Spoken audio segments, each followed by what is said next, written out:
Good morning students. पहले वाले video में हमने 7 चैप्टर्स कंप्लीट कर लिए थे।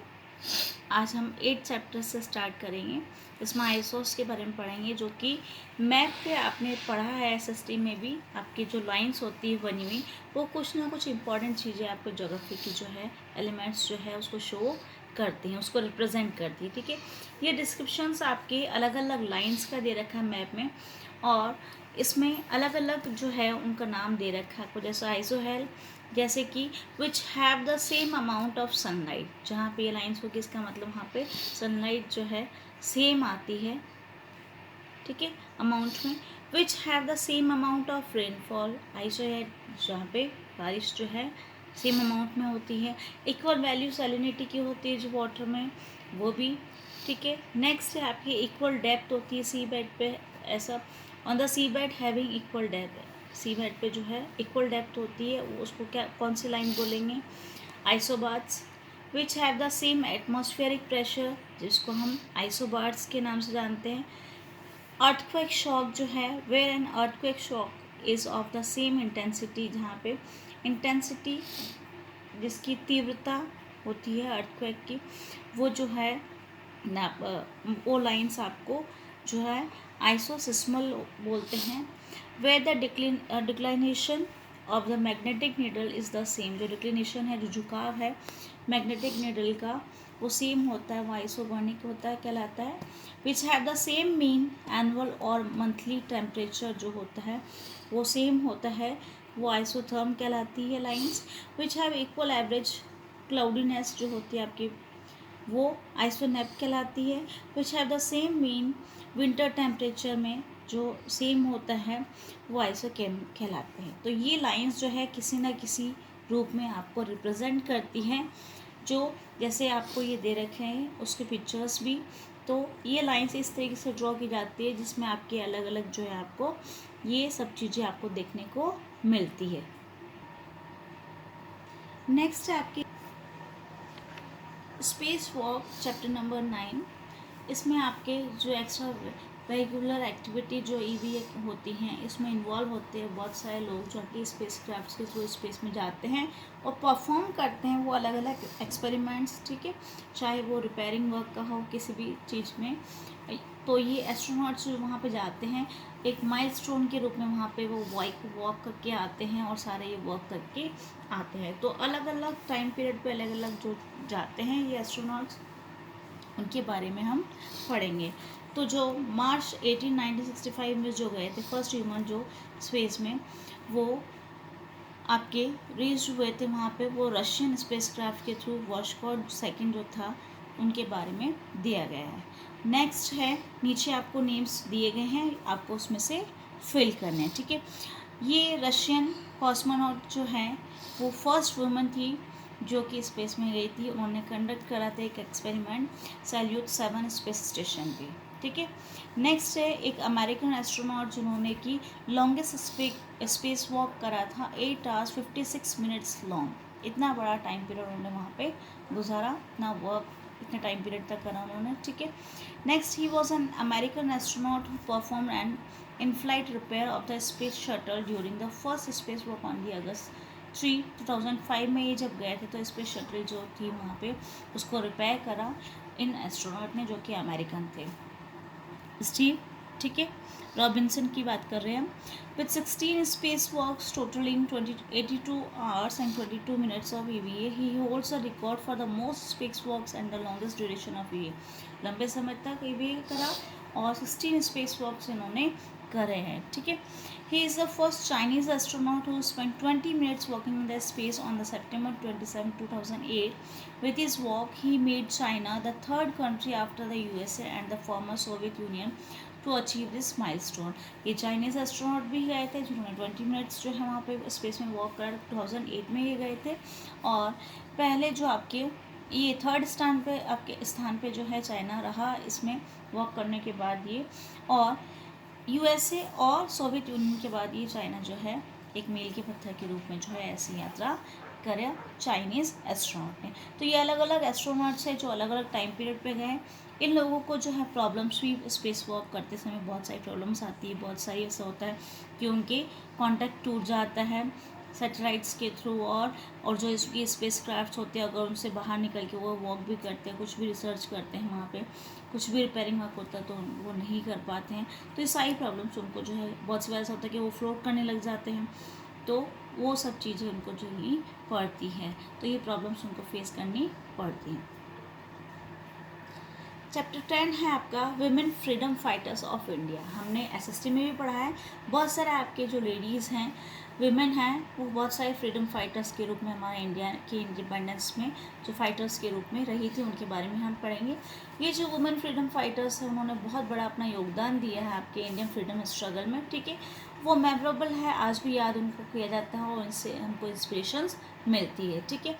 ये हम अलग अलग पिक्चर्स देखेंगे, उसके बारे में हम पढ़ेंगे। जो फर्स्ट है वो उषा मेहता जो है, इसमें ता भाई फुले के बारे में दे रखा है। She started an underground radio station. इन्होंने एक जो है रेडियो स्टेशन स्टार्ट करा था। ये उषा मेहता, सावित्री बाई फुले है इनका पूरा नाम, ठीक है। नेक्स्ट जो है इसमें उन्होंने दे रखा है कि she started an underground radio station, उन्होंने स्टार्ट करा था जो कि सीक्रेट कांग्रेस रेडियो कहलाता था, और वो एक्टिव था आपके फ्यू मंथ्स तक during the quit India movement. जब भारत छोड़ो आंदोलन शुरू हुआ था 1942 में, तब भी ये एक्टिव था ये radio. Due to this anti British activity she was imprison in Yerwada jail in Pune. Pune का जो यरवदा जेल है उनमें इनको जेल में रखा गया था क्योंकि ये ब्रिटिशर्स के खिलाफ एक्टिविटीज़ करती थी। नेक्स्ट है आपके अरुणा आसफ अली, जो कि आपके इंडियन इंडिपेंडेंस एक्टिविस्ट के रूप में जानी जाती हैं। उन्होंने पार्टिसिपेट करा पब्लिक प्रोसेशन के रूप में, और सॉल्ट जो सत्याग्रह, नमक कानून जो सत्याग्रह, जो नमक सत्याग्रह गांधी जी का था, उस समय उन्होंने साथ दिया गांधी जी का, और उस समय जो है उनको जेल जाना पड़ा। उन्होंने कंटिन्यू करा प्रोटेस्ट करना, स्ट्राइक्स, हड़ताल वगैरह, ठीक है, प्रोटेस्ट करना, विरोध करना शुरू करा, जारी रखा जेल से ही। For the poor treatment of the prisoners, यानी जो वहाँ पे जेल में जो कैदी होते हैं उनके लिए जो व्यवहार अच्छा नहीं होता, उसके लिए भी उन्होंने बहुत जो है हड़ताल करी और विरोध किया। Due to this the condition of the prisoners in Tihar jail was improve. इससे क्या हुआ, तिहाड़ जेल के जितने भी कैदी थे उनकी जो है ट्रीटमेंट, उनके साथ व्यवहार जो है उसमें इम्प्रूवमेंट होने लगा। नेक्स्ट है सुचेता कृपलानी। शी वर्क्स, महात्मा गांधी जी के साथ उन्होंने जो पार्टीशन हुआ था उस समय जो है काम किया था, और उन्होंने जो है इंडियन नेशनल कांग्रेस को भी ज्वाइन करा और अपना बहुत बड़ा योगदान दिया पॉलिटिक्स में। उन्होंने जो है इलेक्शंस लड़ा था। She was elected as a member of drafting committee, जो हमारी बनी थी कॉन्स्टिट्यूएंट असेंबली की, उसमें भी उन्होंने जो है इलेक्शन लड़ा उसमें से, ठीक है। और ड्राफ्टिंग कमेटी के जो है मेंबर बनी थी, जो हमारी संविधान सभा थी उसमें ड्राफ्टिंग कमेटी के मेंबर के रूप में ये चुनी गई थी। नेक्स्ट है आपके हैं सरोजनी नायडू के बारे में, ठीक है। पिक्चर्स देख के आपको समझ में आना चाहिए कि कौन है, ठीक है। She is popularly known as nightingale of India, ठीक है, इनको नाइटिंगेल ऑफ इंडिया कहा जाता है। उन्होंने जो बहुत सारी जगहों पर जो है ट्रैवल करा और लेक्चर्स वगैरह दिए सोशल वेलफेयर के लिए। Invoke the women to participate in the freedom struggle. इन्होंने जो इंसिस्ट करा लोगों को, लेडीज़ को, कि वो फ्रीडम स्ट्रगल में, जो आपकी स्वतंत्रता जो आंदोलन है उसमें आगे आए, भागीदारी दे। She try to arouse the feelings of nationalist through her lecture. ये लेक्चर्स देती थी और ये जो फीलिंग्स थी आपकी नेशनलिज्म की, यानी राष्ट्रीयता की जो भावना है, वो उन्होंने जो है अपने लेक्चर्स के थ्रू जो देना शुरू किया, ठीक है। नेक्स्ट है आपके मैडम भीकाजी कामा। इनका भी बहुत बड़ा योगदान है।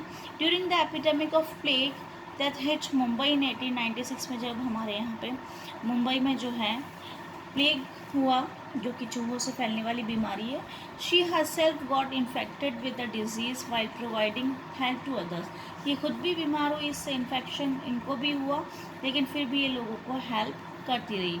She was sent to Britain for the treatment. इनको ब्रिटेन भेजा गया था इलाज के लिए।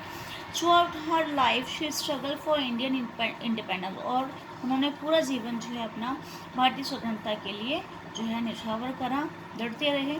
22 अगस्त 1907 she unfold the Indian flag in Stuttgart Germany while attending the international socialist conference, जो हुई थी जर्मनी में।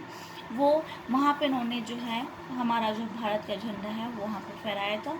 And raise a voice for the human rights and equality in India, और जो हमारे अधिकार है, मानव अधिकार, उनके बारे में और समानता के बारे में जो है उनको जो है आवाज़ उठाई।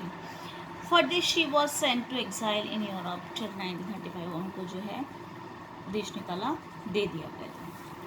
नेक्स्ट है, she was an Irish lady who joined the Indian national Congress. Annie Besant जो है इनका बहुत बड़ा योगदान है कांग्रेस के लिए।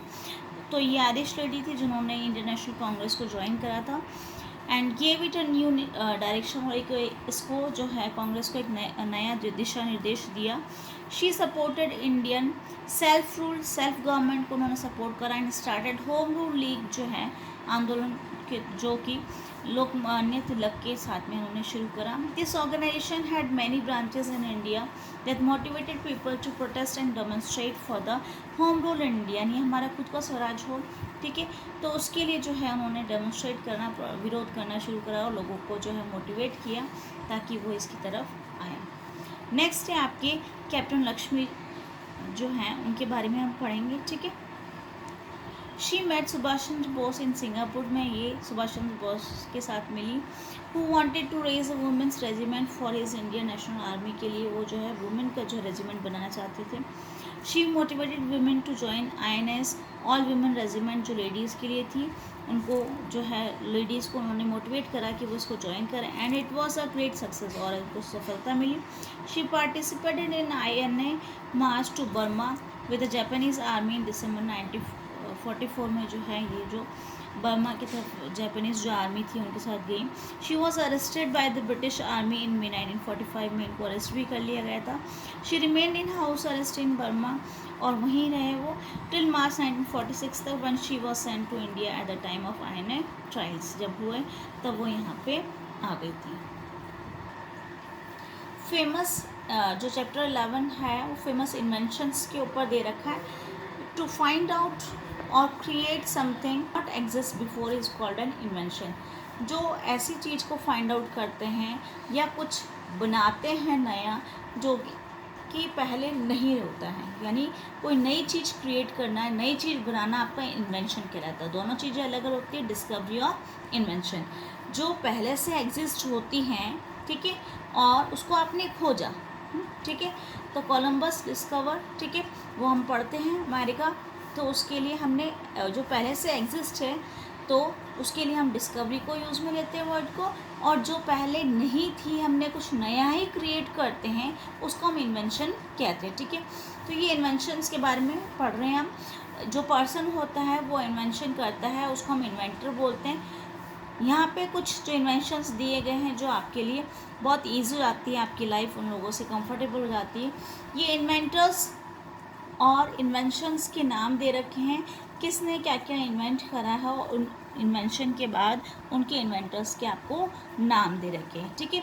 ये आपको एज इट इज़ ही लर्न करने पड़ेंगे। जैसे पेसमेकर पॉल जॉल ने बनाया, मोबाइल फ़ोन मार्टिन कूपर ने, ठीक है, माइक्रोवेव ओवन जो है स्पेंसर ने बनाया। तो इसी तरीके से आपको इनको लर्न करना पड़ेगा, ठीक है। ये नहीं क्लियर होता है आप दोबारा से पूछ सकते हैं। इन्वेंशंस और इन्वेंटर्स, जो चीज़ें बनाई गई हैं और जो उसको बनाने वाले हैं उनके नाम दिए गए हैं, वो आपको एज इट इज़ लर्न करने हैं। क्लियर। एंटीसेप्टिक सर्जरी जोसेफ ने करी। आर्टिफिशियल ऑर्गन्स विलियम कॉफ ने। बंसन बर्नर रॉबर्ट बंसन ने। न्यूट्रॉन बम किसने इन्वेंट करा? सैमुअल टी कोहेन ने। कार्ब्यूरेटर डोनेट बेंकी ने करा और जेम्स सोनका ने करा। मैग्नीफाइंग ग्लास जो है रोजर बेकन ने करा। सीमेंट जो जोसेफ एस्पोलिन ने करा। क्लॉक क्रिश्चियन हगियंस ने करा। इलेक्ट्रिक फैन जो है आपके व्हीलर ने करा है। नेक्स्ट कंपाउंड माइक्रोस्कोप जो है आपके जेंसन का ही है। इलेक्ट्रिक मोटर जो है माइकल ने फैराडे ने करा है। इलेक्ट्रोमैग्नेट विलियम स्टर्जियन ने करा है। सेफ्टी एलिवेटर एलिशा जी और ओटिस ने करा है। होलोग्राफी डेनिस गाबर ने करा है। लेमिनेटेड जो ग्लास है बेनेडिक्टस ने करा है। पेस मेकर पॉल जॉल ने। नायलॉन जो है वो वॉलेस एच कैरोथर्स ने करा है। पैराशूट जो है एड्रूजैक्यूस ने करा है। पिन होल कैमरा जो है एलेक्जेंडर ने करा है। मोबाइल फ़ोन मार्टिन कूपर ने। माइक्रोवेव ओवन जो है पर्सी स्पेंसर ने। पोटैटो चिप्स जो है जॉर्ज क्रम के द्वारा। स्विंग मशीन जो होती है वो इलियस और आर के बारे द्वारा किए गए हैं। और पैच बॉटल जो है वो नेथनियल व्यट के द्वारा किए। तो ये इतने सारे इन्वेंशन है जो इन्वेंटर्स के नाम के अनुसार आपको लर्न करने हैं।